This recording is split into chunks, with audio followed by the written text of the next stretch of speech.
What comes to mind when you think of Barney Frank?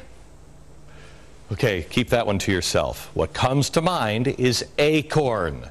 Frank has been one of the group's most vocal cheerleaders, despite the accusations of criminality piling up against ACORN.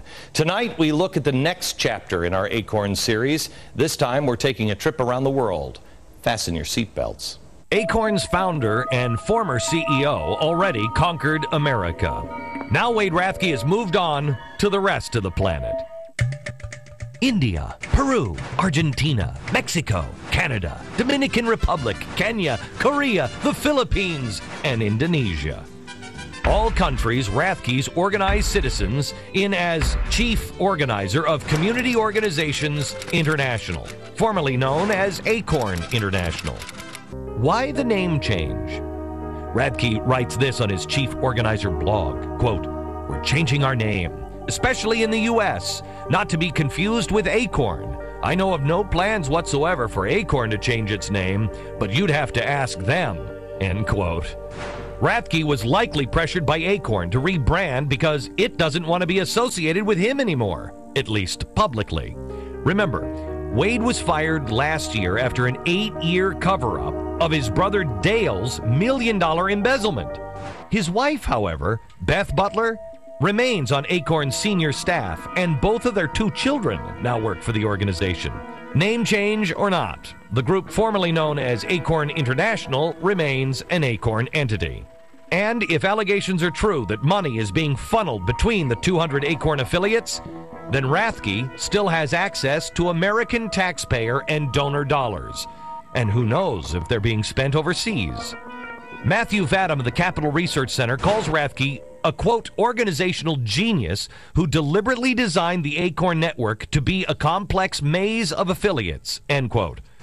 He says Rathke is really the only person who knows how it all works. But CCI may have a clue as well. CCI, Citizens Consulting, Inc., is basically the financial nerve center for ACORN and all its entities. Michael McRae and Charles Turner, both 2 former board members who have sued CCI to open its books. Turner calls it one giant shell game. This is where the shell game begins. ACORN has over 200 different entities that the money gets moved around to. For this purpose, for that purpose, this organization to that organization. We believe in the way the money has been moved around. They've been laundering money. Rathke's Community Organizations International has now reached 10 nations, and he isn't stopping there. This past week, the notorious organizer made his way to the land of organized crime, Italia. Rathke's been tweeting about his trips on Twitter. Here's a tweet from Sicily. People want to learn our model and organize. Well, what is that model? It was designed by 2 Columbia University sociologists named Cloward and Piven. It was designed in the 1960s. They inspired the national welfare rights movement that Rathke joined. Their philosophy?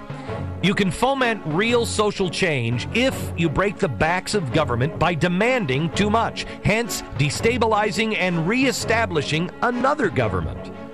Rathke's been encouraging citizens of other nations to shake down their banks exactly like the group he founded, ACORN, does back here at home. Justice for Main Street, regulate Wall Street. The shakedowns here played a pivotal role in the collapse of the housing market, which led to the near collapse of our economy. A current ACORN member believes they approach disenfranchised people, give them a false premise, inaccurate information, and motivate them to attack something. The member says, this time it's industry. The next time, it's the American Constitution. On his blog, Rathke responded to the recent string of negative coverage of him in the media, saying, quote, "I'm just an organizer of lower-income families. I'm not someone on either side of the fence with an axe to grind."